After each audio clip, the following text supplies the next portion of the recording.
Hi, Avalon. So thanks for joining me. It's appreciated. Of How are course. you? I'm doing very well. It's early in the morning for me, so I'm drinking coffee and waking up, but I feel great. I'm just hitting that point where I'm starting to get really tired now. So I'm the How are you? complete It's opposite side. mid-afternoon for you. Yeah, it's just 3:30, but I mean around 12 is when I start getting tired anyway. I get tired as soon as I wake up. So, um, right. Okay. So first things first. Do you think you can tell me a little bit about yourself and what it is that you do? yes. So I am a voice actor, primarily in video games, but I've done a couple animated things here and there. I am most known for being Megaera and playing the voice of Megaera in Hades, but have recently, sorry, there's a trash truck. I don't know if you can hear this. There's a trash truck right outside that's like It's hitting okay. that reverse over and over. It It's just just a keeps very coming. very slight beep. I'm sure that the Yeah. Zoom compression will get rid of I it. am extremely distracted by anything. And so this guy going back and forth out there. Hold on. He's about to move on. I'm so sorry. It's okay. Well, it won't be loud anymore because I think he's done It's a good job reversing. that if easily distracted, it's a good job you're inside of a booth most of the Oh time, I yeah, presume. no. Even then, I'm like, did you guys hear that? That little tiny sound? Like, if I'm in. Okay. Anyway, yes. So I am a voice actor. I am most known for playing Megaera in Hades, but I've gotten to do some other really cool projects. Some that are already out, like Pistol Whip. I got to play the character Tess in their newest campaign.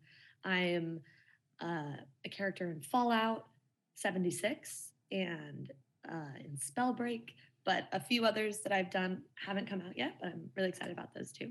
So that's like my main career, but I also am a scuba instructor.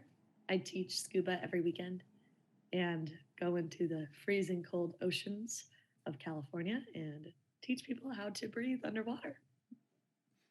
That's quite a day job in comparison. Completely different ends of the spectrum. Yes. Um, right. Okay. Did you start out in voice acting, or did you begin in kind of more traditional acting? My journey into acting in general has definitely been all over the place because I studied marine biology in college. And then when I started realizing I might want to be an actor, I decided to switch to psychology.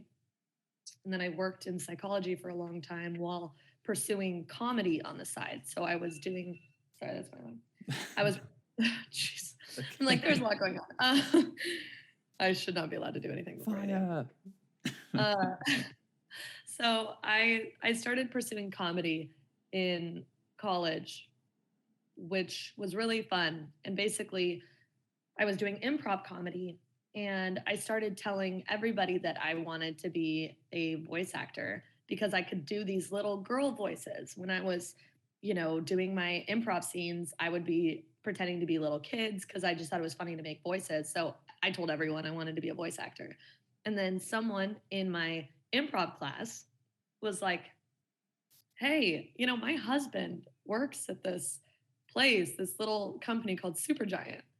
And I think that they're having auditions for characters if you want to put an audition in. And I had really never auditioned for a video game before. I had only done one voiceover audition in my life before that, and I listened back to my audition, and it is the most horrible audition one could ever imagine. And somehow the people at Supergiant saw something in it and were willing to take a chance on me. But that was how I got into voice acting. And it honestly wasn't until Hades took off in 2020 that I started getting more opportunities to audition for voiceover and get more games. And so That's yeah. it's quite a big first Yeah. debut, considering how successful Hades has been. So, Exactly. um, I kind of, I presume that there was no like voice vocal coaching involved, or have you gotten involved in any of that kind of stuff afterward? So I have always been really conscious of my voice. I was a trained singer my whole life. Like I used to be a competitive opera singer. So I've always worked on vocal technique, taking care of my voice.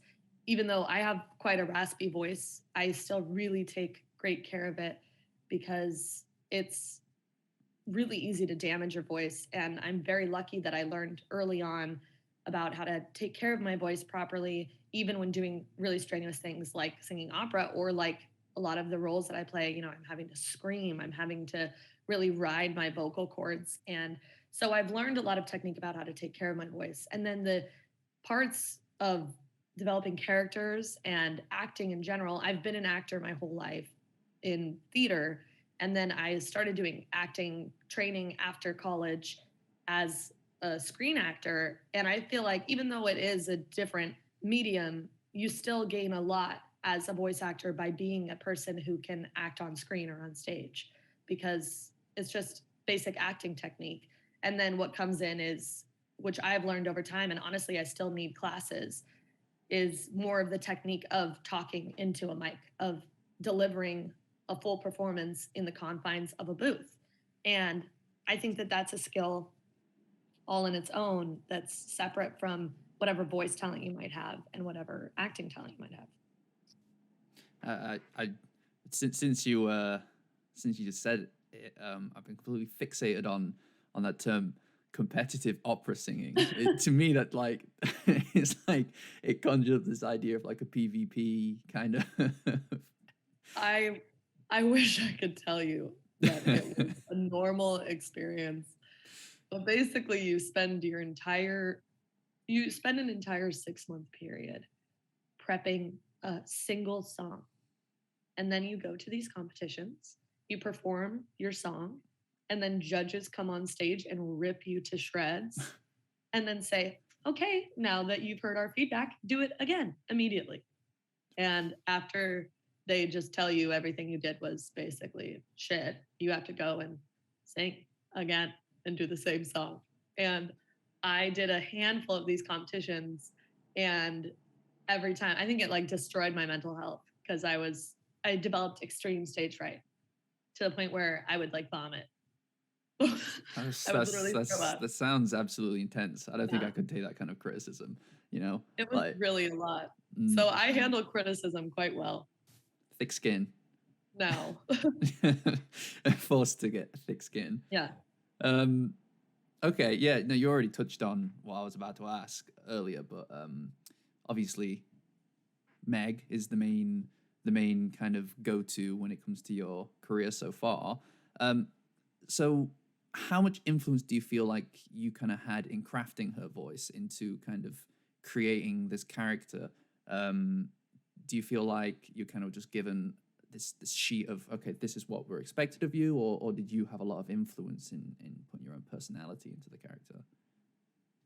I think it was a really, really collaborative process forming the character of Meg, in that they had obviously completely developed the script and very strong notes of her personality, and that she was going to be this very strong minded, doesn't take any crap from Zag woman. And so I knew that I wanted to play that down a little bit. I didn't want to be over the top with it because I think that really powerful people don't need to be loud. I think that people will listen no matter how quietly or subtly they speak. And so that played into me wanting to make Meg a very neutral sound, you know, not necessarily monotone, but not.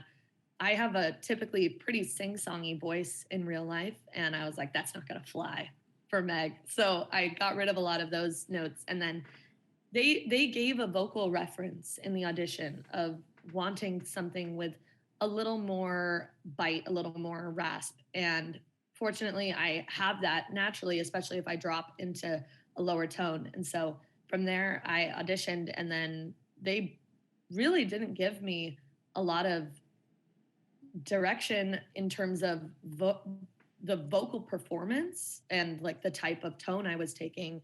they were like, we love what you did. And then from there, it was just a bunch of vocal direction in terms of performance. And it was a really collaborative process whenever I was in the booth of myself and Darren working together to find the best performance for each line. So did you draw any kind of inspiration from anyone like that you know personally, or from any kind of figures in fiction that you really enjoyed? You know, I really did not. I have never really tried to, I'm such a mimic. I am a huge, if I see someone, I will start talking like them. And because of that, as a performer, I really try to not listen to a bunch of other influences. Otherwise, I will become them and not take my own uh, performance and go with that. Because basically, if I start listening to something, I'll probably start really sounding like it. And a lot of people actually ask me if I tried to emulate the Disney Meg from Disney's Hercules.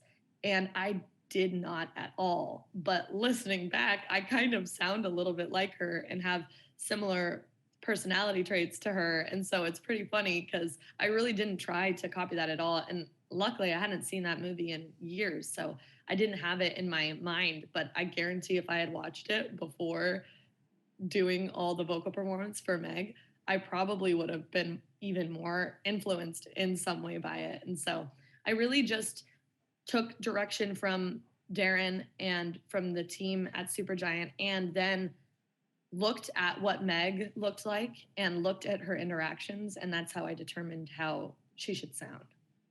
So it's kind of the exact opposite of what I asked then. Like, keep Yeah. everything away from me. Yeah, that's what I've found is best for me is I really don't do well with influences. I tend to like to think it up all myself if I can.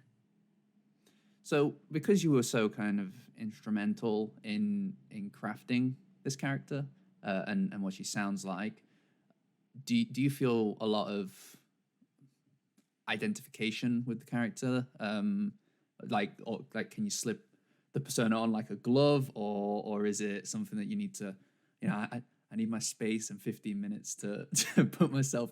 I need to become the character. I have always been a person that can flip flop between personalities on a dime, and Meg is extremely easy for me to sit into. I will find myself sometimes, even in normal life, if someone's annoying me, I'll be like writing the line between, like, all right, like I'll start dropping into that. I don't have time to deal with whatever you're trying to talk to me about right now. Like, it's funny because I find that I really do connect with Meg in such a deep way, in that I think she's everything I wish I could be, which is blunt and honest and a little harsh sometimes. I'm not like that in real life. I am not very dominant in my like normal life in terms of personality. And so I love getting to slip into Meg every once in a while because it's a really empowering character. And it's not a character that I would probably get to play if I was on screen, because I don't really look like a person that pulls off that, that kind of dominant personality or that super powerful. Like, I am more of a Dusa in real life, probably. And so that's what is so funny, because I think that it makes it really fun for me to slip back and forth between Meg when I'm able to just use my voice and I don't have to fully, become a different person. Kind of like the flip side of the coin, kind of like a Jungian thing. It's what I wish I could be. Yeah. So, are you surprised by the success of Hades, and how much people really have connected with your character? Because I was sat and I was counting the awards earlier today in preparation. I was like, I think it's 29, including the Hugo Award as well. Yeah. And a lot of those are also for the voice acting too, the narrative stuff. So is that a big surprise for you? I would say it is a big surprise that we have gotten the more mainstream recognition that we've gotten as a game, because it's an indie game. It's not a huge budget AAA game. It's a game that was made with a lot of heart by a very small team and a very dedicated team. And I'm not surprised that people recognize how great of a game it is and how much work was put into it. But I am pleasantly surprised that it's getting recognition by huge outlets and by more people who traditionally wouldn't play a game made by an indie developer.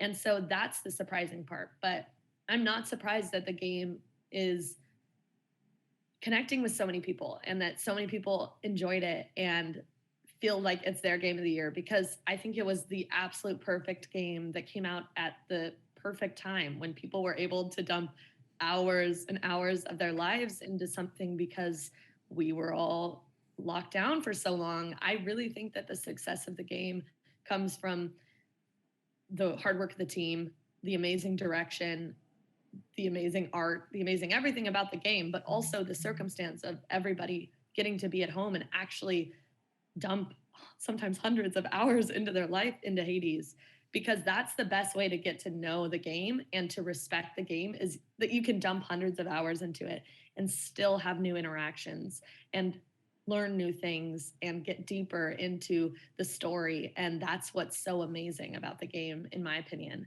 And so, yeah, I'm not surprised, but I am extremely grateful for what has happened with Hades. And I'm so grateful that people got to see how amazing it was over the course of the past couple of years, because it took a while.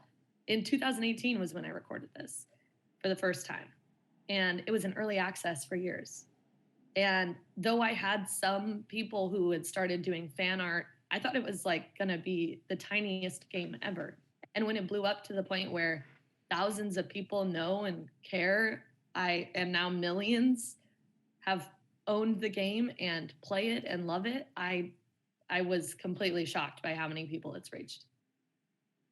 I imagine it's kind of like a almost kind of out of body thing, because it's such a because it's like you never expect to reach so many people, I suppose.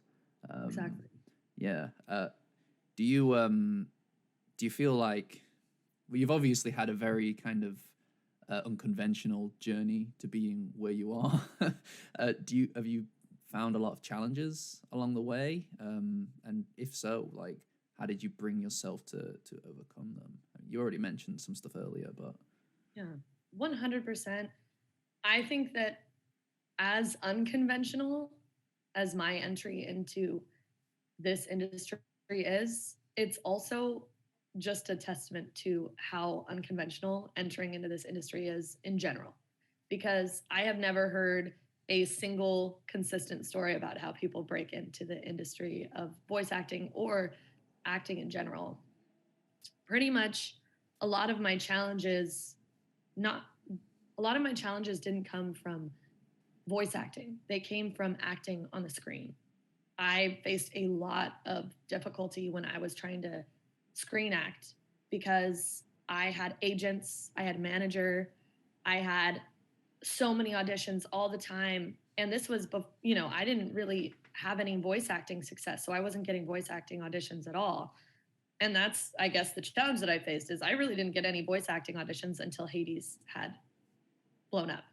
And I find I have a really hard time, with agents and managers trying to prove to them that I'm worth their time. And so actually, before Hades ever even got successful, I was dropped by my manager, and I decided to fire my agents. So since Hades came out, I've been going rogue without any representation, just on my own, and I've felt so much happier, because I've found that representation can actually be one of the most toxic things in this industry.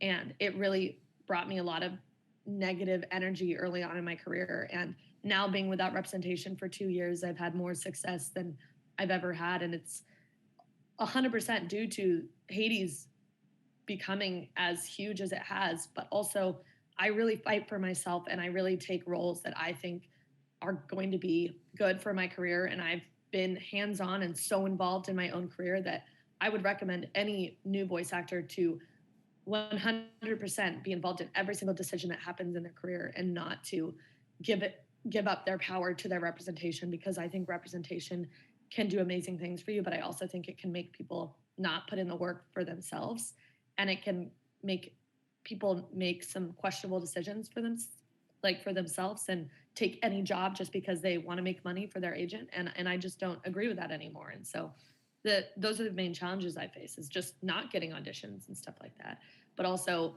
having someone else in charge of my career was a really big struggle for a while that I don't have to face anymore. That's a fascinating perspective that you don't really hear a lot of. Yeah. And it's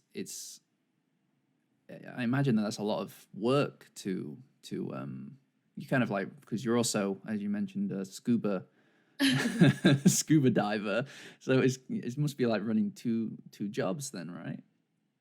Exactly. I mean, I've always been a notoriously stretched thin individual. I love to be busy, and I've been this way since I was an infant. I think it's just born into me. And so it is a lot of work, but it also, I'm very fulfilled in what I do. And I think that having scuba is the only thing that really keeps me sane, because in general, I think a lot of actors make the mistake of having no other life outside of acting and not letting themselves do anything else, and not letting themselves invest time or money into hobbies. And, I think that when you limit yourself to having all of your eggs in one basket of life, you end up really desperate and making poor choices. And that was me when I was first an actor. My first 2 years out of college, I was just acting, and that was my entire life. All my friends were actors. All I did was audition. I didn't really have hobbies. I tried to do other things, but I had no money to invest in other things because my whole life was in acting and I wasn't super successful. And then as soon as I started giving my energy to something else, it was like the universe started letting acting flow.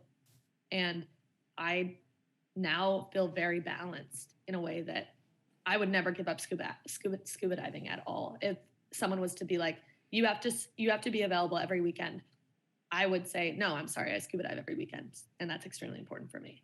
And that's just how I am. I really feel like I need it in my life to feel balanced and to keep being successful in my other career. That's fantastic. That's one of those things that I think anybody who hears that's just kind of like good for you, but I'm jealous. Yeah, 100%. And I know that I didn't make that decision until the pandemic hit, and I lost every job and I had nothing. Mm-hmm. And I was like, oh my God, acting's not happening. What's something else that I've always loved that I haven't been able to give myself to? And it was scuba diving. And so it was really only when the pandemic started that scuba diving, I had just a couple friends, and you could really stay socially distanced because you just walk down and then you're in the ocean. And so that was my escape during all of the pandemic. And then it turned naturally into a career because I dumped so many hours of my life into it. And so, but it was really only because I was forced to. I think it's really hard to make the decision to leap into something else alongside your career if you're working full time on something else already. It can feel extremely daunting, but that's why I always suggest to people, do it slowly but surely. You don't need to jump in immediately. Just add it in once a month, something that you really hold yourself to and commit to, because it does help balance your life so much. It seems like I think that's all very quite wise. So in that same kind of vein, what would you say to your 21-year-old self? What I would say to my 21-year-old self is be willing to treat your time as valuable as you treat money. Because I think that there's a tendency for actors to do a lot of work for completely free. And at 21, I was basically doing everything for free, dumping so much time into projects that, I wanted to work so badly. But what I always tell people is like, nowadays, if I look back to my 21-year-old self, I would have taken jobs that paid me more for less time investment. And it didn't even matter if they were necessarily in the voice acting industry or the acting industry. Like, I think that people really tend to want this time flexibility. And so they get like low paying jobs because they think they just want to be available all the time to do any work, even if it's unpaid work, early on in their career. And I just feel like having financial flexibility and getting like higher paid jobs that take less of your time will be a better move for you. And so to myself, I would have been like, please earn money early on. Like, please stop working for free. Please stop just going on a million auditions that are leading to nothing. Because if you have money, you can invest in a good mic, you can invest in a good setup, you can invest in the things that actually will take your career to the next level. And I didn't have any of that until literally I was 23. I didn't have even my own mic. And so it wasn't until I started having money that I actually invested in myself. And I would recommend anybody who's early on in their career to invest in themselves and get money early on, because that's the only thing that will help set you apart from other early actors. Oh, I can I don't know only if that makes imagine. any sense at all. Sorry, the trash man is outside again. And so I was like, It's 'cause I he felt knows. like I was run on sentences. He knows that you're doing something like an interview. He's like, Yeah, he's coming for the recyclables now. yeah. Come So on, man. Okay. what does a typical day look like for you then? I imagine it's quite packed. So, a typical day in my life is actually a little bit different every day, because I'll teach scuba during the week as well. And so it really depends. If I have a scuba lesson, I'll like wake up early in the morning, I'll go meet someone at the beach, take them out, and then I'll come back. And I like to go and I'll sit and record some stuff. I'm trying to get better at engineering a little bit. I'm not good at audio engineering at all. So I try to record some stuff, play with levels, try to understand my mic a little bit more. I recently changed some things about my setup. And then if I have any kind of auditions, I'll send auditions.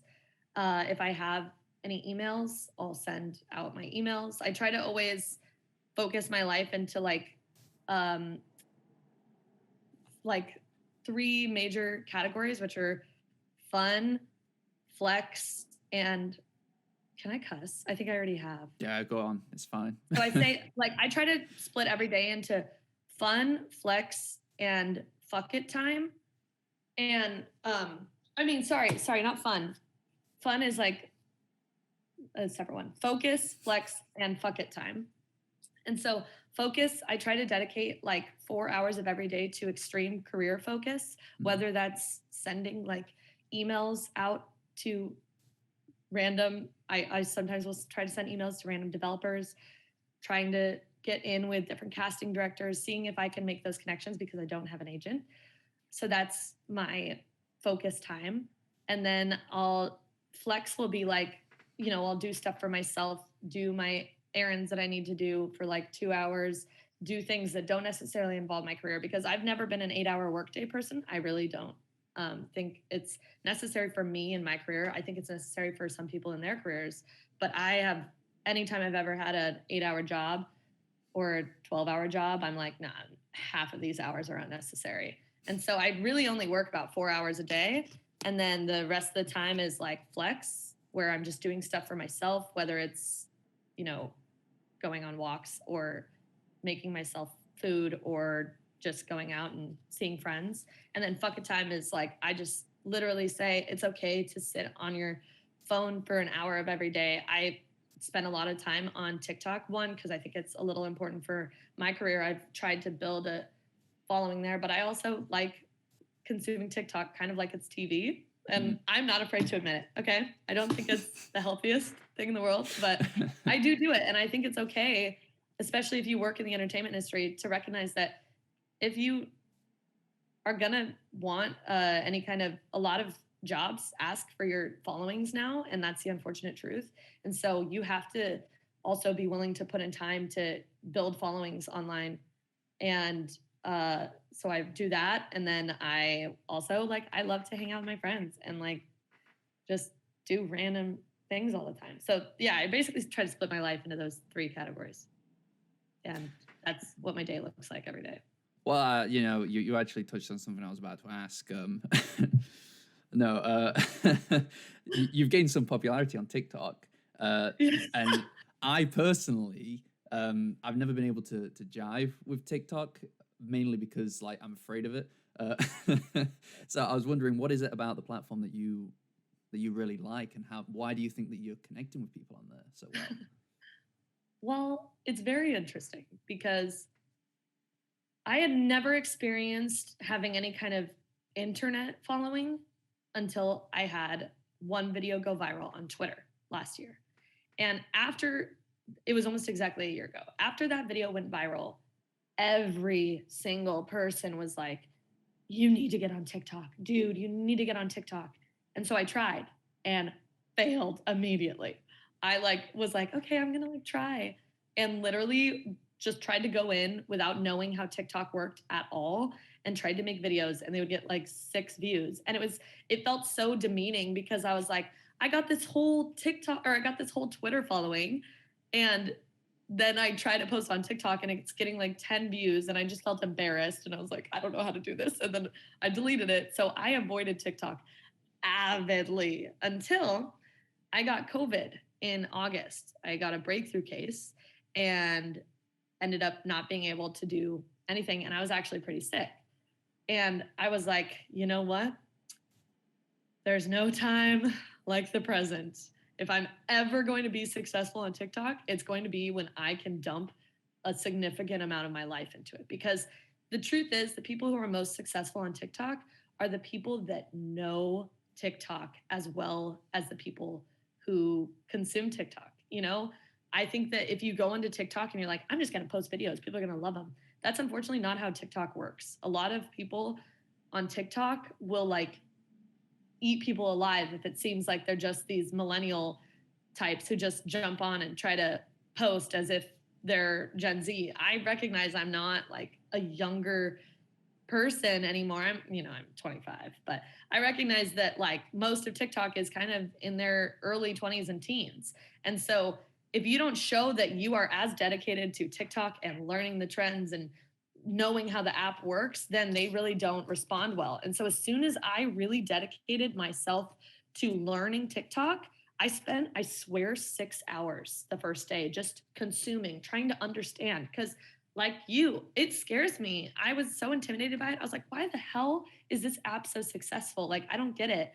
And then I started getting it. And all it took was really 1 week of investment where I started posting trends. I started just being the most average TikTok person, didn't talk about voice acting, didn't talk about my normal life. I just did trends until I built a small following. And then I was like, all right, I'm going to sprinkle in a little Meg content, see if I can lock in anyone. And then slowly but surely started shifting that balance from being a normal TikTok person to then developing my own niche on TikTok.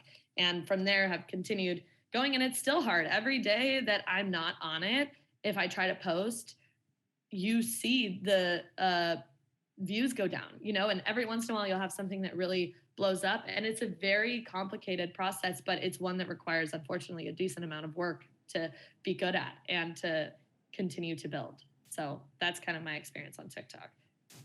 I feel it's a good job I've recorded it. Otherwise, I would have had to have written it down because it was. I feel again, I'm not very good at keeping a through line when I speak. No, it's good advice. I'm gonna try and study it myself a little bit. Yeah. And by the way, the video that I think you're referring to, the stock market one, is that Yes. the one? Absolutely, just hysterical. I watched it at the beginning of this year. It was just amazing. I was It was a wild. at first I genuinely thought it was serious, and I was like, That's what most people did, which is why I think it connected with so many people, because I think a lot of people didn't know how to talk about that yeah. full experience of the stock explosion. And so it was that was such a strange period of time. Yeah, GameStop and, and everything. Yes. Yeah. Also 25 is a good age. I'm also 25. So that's like, there's a supremacy to being 25, I feel, in this chat. So like 25s represent. Yeah, exactly. Okay, right. Gonna start kind of closing things off. I never really know how to start closing things off, so we're just kind of just kind of hang up, and then I'll hang up. Yeah. So, would you rather be attacked by 100 duck-sized horses or one horse-sized duck? I'm literally terrified of ducks. All right. So both are nightmare situations. I think bigger. Yeah. I would go for the big horse-sized duck, even though that would petrify me. But like the thought of, wait, duck-sized horses. Oh, wait. Yeah, 100 of them. Oh, I'd rather do the 100 duck-sized horses. Why is that? Yeah, I really am scared of ducks. It's like irrational, probably. Right. But I had one fly at me really young, and like I can't see a duck. Yeah. And not worry. They are odd creatures. I mean, their quacks don't echo. That's enough for me to not trust them. Wait, what? Have you never heard this? I did not know that. Yeah, quacks don't echo, apparently. They're not from this dimension. Yeah. They're just scary. Okay. That was a very unique answer. Do most people? Yeah, I just hate ducks. It's the first time I've tried it here, but like, I'll obviously try it again after that. Okay. So do you have any dream role, even if it's already been made? Like it could be like 100 years ago, and oh, my dream role is being BoJack Horseman in BoJack Horseman. It's not going to happen, you know. already happened, but yeah. I really want to be in an animated series for adults that is very truthful and touches on real life things through the medium of animation. I really want to break into animated series and movies. I want to do that really badly, and obviously most of my circle is in video games right now. And so it is going to be on me to really go out and try to find connections to the animated world of TV and film. But ultimately, that's my goal. I want to be in an animated series specifically for adults. One, I just don't think I'm a very kid-friendly person. And I can't handle the idea of like kids idolizing me, and I'm like, I'm sorry, I cuss a lot online and I talk about bad things sometimes. Yeah. Well, you know, I hope that there's something out there that's got that perfect blend of depressed and cartoony for you. That's pretty much it. I'm like, God, why did BoJack already happen? Okay, so do you have anything that you're working on, or any way that you want people to look for you, or that you want to promote or anything? I think that with every game I do, I'm in so many NDAs that I can't say anything until they actually come out. And even sometimes after games come out, I'm like, am I allowed to? Like, I don't know if sometimes I'll play multiple characters in video games and only one has come out, and I don't know if the other ones have come out. And I'm like looking. Okay, here's my secret. I'm not a very good gamer. And I don't play the games that I'm in most of the time. I try them, but I can't, I'm not good enough to dedicate time to it and like learn how to play every game that I am in. And so sometimes I don't even know if my characters have come out. So but if you follow me on Twitter, I always try to promote the games that I'm in as soon as I know I'm able to. And I have a couple coming out soon that I'm going to start doing PR for within the next couple months. So definitely look out for those. And then I work as, I didn't really mention this, but I work as a producer in my real life too, where I absolutely love handling the logistical side of production. So I've worked as a coordinator on productions and as a producer and doing things like that. So right now I've been actually for the past couple months a producer on a travel TV show. And so I've been traveling all over the US just with that. And so that's a show for a website that's been really awesome. It's called George Goes Everywhere. And I'm the producer of that show this season. So that's been really fun. And so if you are interested in travel shows about traveling on a budget that are produced by me, but I'm not involved, I'm not on the camera at all. That's also what I do for work. Third job. Yeah. Oh no. I do even more, but I like to keep other things. I'm like, well, if I listed everything that I do for fun and work, I'm very easily bored, and I love to try new things. I want to have every career, ever. That's a good tagline. I want to have every career ever. I think I need to get my own TV show for me, just like a version of Dirty Jobs, but it's just me trying absolutely every career. But I don't like getting super dirty, so it wouldn't be Dirty Jobs. It would be Jobs. Avalon does jobs. Yeah. I'm pitching it. You heard it here first. Avalon does the jobs that Avalon likes. Avalon does the jobs that she's wanted to do and no other jobs. Yes. I think it needs the name needs a little bit of workshopping, but there's something in there. A bit. It's a little long, but Avalon likes to quit things after she tries them once. That's me. I just want to try everything once. That's a much better name. Yeah, I think it's good. It's almost there. Okay, well, thanks. Thank you for being here and talking to me.